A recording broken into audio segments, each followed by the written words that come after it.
Honourable viewer, professor doctor Rafiqul Islam আজকের ভিডিওতে আপনাকে সাদর আমন্ত্রণ। এখন তো রমজান চলছে, তাই তো? তাই রমজান নিয়ে আমি প্রতি বছর একটা ভিডিও দিয়ে থাকি, সিরিজ অফ ভিডিও, যে what is the effect of Ramadan on your individual part of in your body. আজকে আমি একটু effect of Ramadan on your brain এটা নিয়ে কথা বলবো। ডেফিনেটলি এটা গুড ইফেক্ট নিয়ে কথা বলবো। অন্যান্য যে কিছু অন্য আদার ইফেক্ট থাকে, other than the good side, সেগুলো নিয়ে কথা বলছি না আজকে। আমি শুধু গুড ইফেক্ট নিয়ে কথা বলবো। আমি মূলত নিউরোলজি, মেডিসিন এবং পুষ্টি নিয়ে কাজ করি এবং কথা বলি। প্রতি মঙ্গলবার আমি একটা ভিডিও দিই খুব সাধারণ মানুষকে স্বাস্থ্য সম্পর্কে সচেতন করে তোলার জন্য। সেই হিসেবে আজকে ভিডিওটা আমি একটু দিব আর কি, তাই তো? তাহলে আমরা একটু মূল আলোচনায় চলে যাই। এই যে রমাদান আমরা থাকি, আমরা যে রমাদান ফলো করি, এখানে একটা বড় একটা সময় আমরা সব ধরনের ফুড অ্যান্ড নিউট্রিশন থেকে ডিপ্রাইভ থাকি।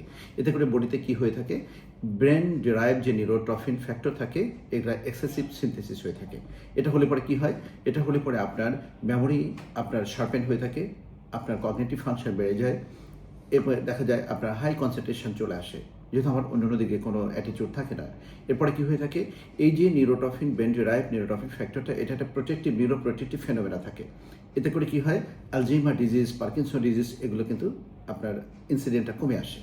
এরপরে কি হয়ে থাকে, দীর্ঘ সময় না খেয়ে থাকবার জন্য আমাদেরকে ব্রেনে একটা অক্সিডেটিভ স্ট্রেসটা কমে যায়, দ্য ফ্রি রেডিক্যাল স্ক্যাভেঞ্জিং হয়ে যায়, ফ্রি রেডিক্যাল টক্সিকেশনটা কম হয়ে থাকে। মানে ব্রেনের যে ইনফ্লামেটরি যে প্রসেস থাকে সেটা কমে আসে। এর ফলে কী হয়ে থাকে, ব্রেনটা আমার ক্লিয়ার হয়ে থাকে, ব্রেনটা ক্লিয়ার থাকে, ব্রেনে যে ফগি ব্রেন থাকে সেটা থাকে না। এরপরে কি হয়, আপনার স্ট্রোকের ইনসিডেন্টটা কমে আসে, আপনার দেখা যায় যে অন্যান্য যে আমার ডিমেনশিয়া বা এই ধরনের টেন্ডেন্সিটা অনেকটা কমে আসে। দীর্ঘ সময় না খেয়ে থাকবার জন্য ব্রেনে কি হয়ে থাকে, আপনার কিটন বডিতে একটা মেইন ফ্যাক্টর হিসেবে কাজ করে।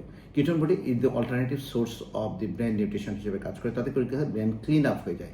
এই যে ব্রেন ক্লিন আপ হয়ে যায় না, এই ব্রেন ক্লিন আপ হয়ে গেলে পরে একটা অটোফেজি আর একটা টার্মিনোলজি আছে। অটোফেজি অর্থাৎ ব্রেনের কিছু সেলগুলো আছে, সেগুলো ব্রেনের যে টক্সিক বা ডেব্রিজ থাকে ব্রেনের, অথবা যে ডেড সেলগুলো থাকে সেগুলোকে ক্লিয়ার করে ফেলে।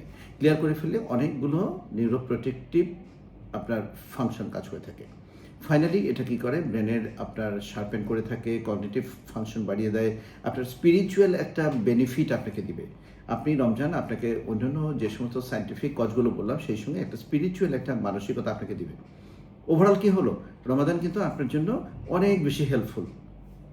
প্রেজেন্ট যে সিচুয়েশন থাকে সায়েন্টিফিক এক্সপ্লেনেশনের সঙ্গে, আর পরকালের ব্যাপার তো একটা থাকছেই। রমজানে আল্লাহ তাআলা আপনাকে অনেকগুলো রহমত, বারাকা এবং মাগফিরাত অনেক কিছু দিয়ে থাকবে।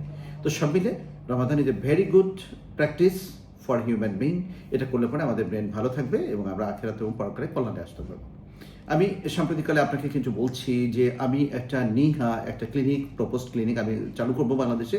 এখানে নিউরোলজি এবং হেডেক স্পেশালিটি, অর্থাৎ সমস্ত মানে হেডেক নিয়ে আমি কাজ করব। সারা বাংলাদেশের যত ক্রিটিক্যাল হেডেক থাকবে সেই হেডেক নিয়ে আমি কাজ করব, এবং এটা আমি খুব শিগগিরই এটা ওপেন করব ইনশাল্লাহ। আমার এই উদ্যোগের পাশে আপনাকে চাই। ভালো থাকবেন, আল্লাহ হাফেজ।